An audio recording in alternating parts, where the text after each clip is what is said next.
just feel like a lot of anxiety for some reason right before I started laying down for bed.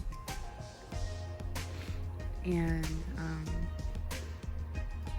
my mind was just like racing of all these thoughts.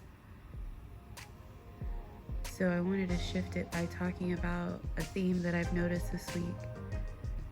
Since I'm not able to share like personal conversations that I've had with people out of respect for their privacy and our trust and our bond, I think that if I share the theme of it and talk it over with you guys, and it's not like one particular person, the theme is like things that I think like I've gathered between multiple people that I've experienced. So maybe it's really within me that's attracting those conversations.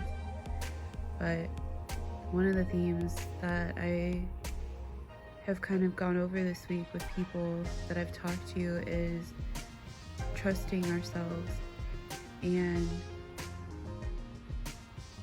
that means something different for everybody.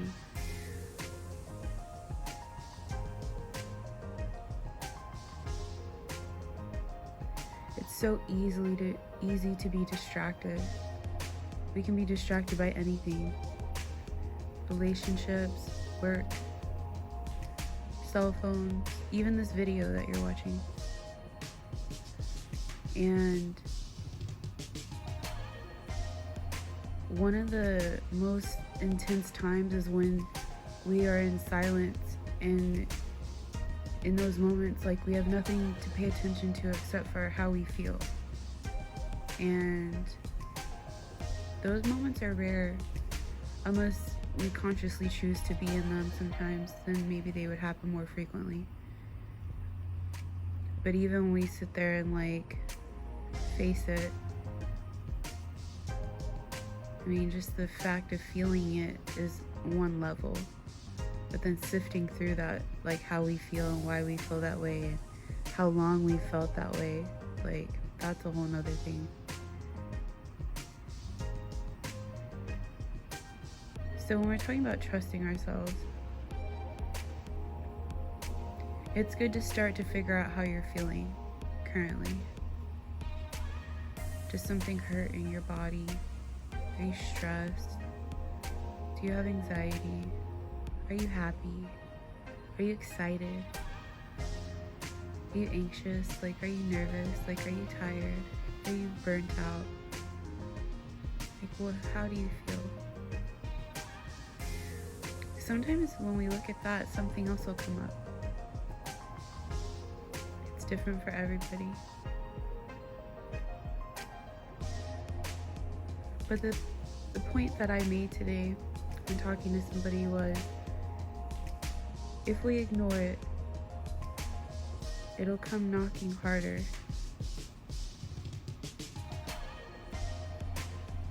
It'll get our attention in another way. And we'll try to ignore it more sometimes, depending on where we're at in our journey. And that's divine too. But there's also a choice to follow the flow, to follow what you're being called to do.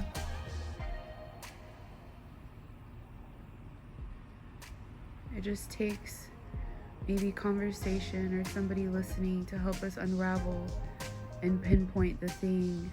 Or maybe we can do it ourselves, but sometimes we can't get out of our own way, and that's okay too. But good conversation, intimate conversations, being vulnerable, sharing, that can really help unravel the things and shine light on what it is that has been holding us back from doing what we truly desire to do, where we want to be, how we want to feel. And let's say we have sifted through it and we kind of know, or maybe we even knew before and we're like, we just know now like what it was that was holding us back. And then it's time to clean it up, to shift it, to look deep into it, to figure out why it's still there. Maybe even be surprised that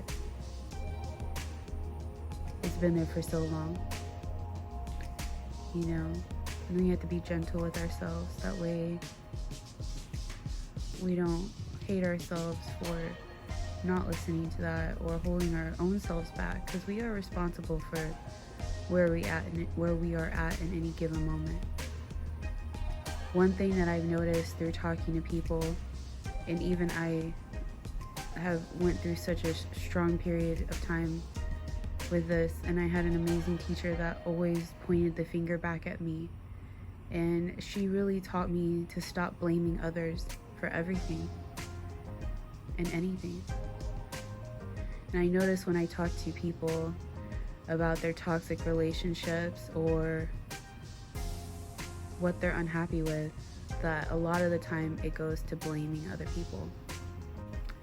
So once we realize what it is that has been holding us back, we have to have courage, and we have to trust ourselves and trust that pull, whatever it's pulling you to, as long as it's not doing any harm to others or to yourself. And if there's fear behind the reason why we aren't moving forward, then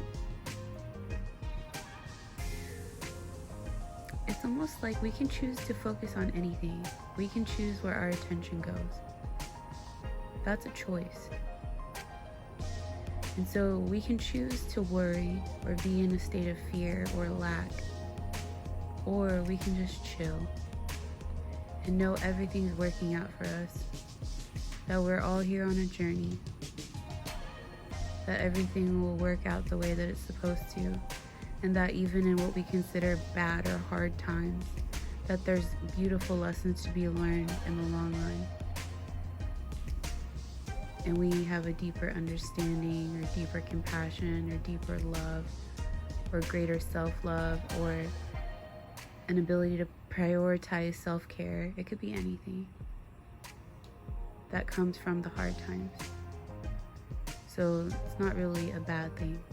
We call it bad, but it's only because it's super uncomfortable.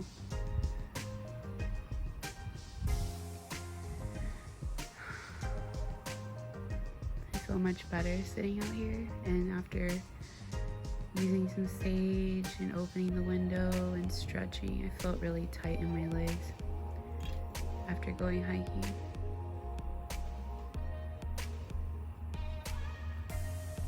But yeah, trust yourself. If you're being called to do something, especially if it's including living your best life, be bold, be fearless, try it.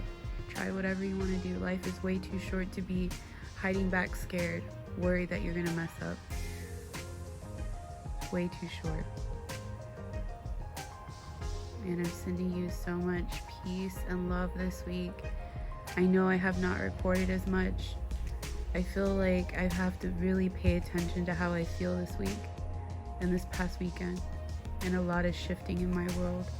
And I think it's requiring me to really pay attention and to really check in with how I feel, to give myself the time I need to process what's happening. And it's not bad, it's all good. Yeah, it's all good.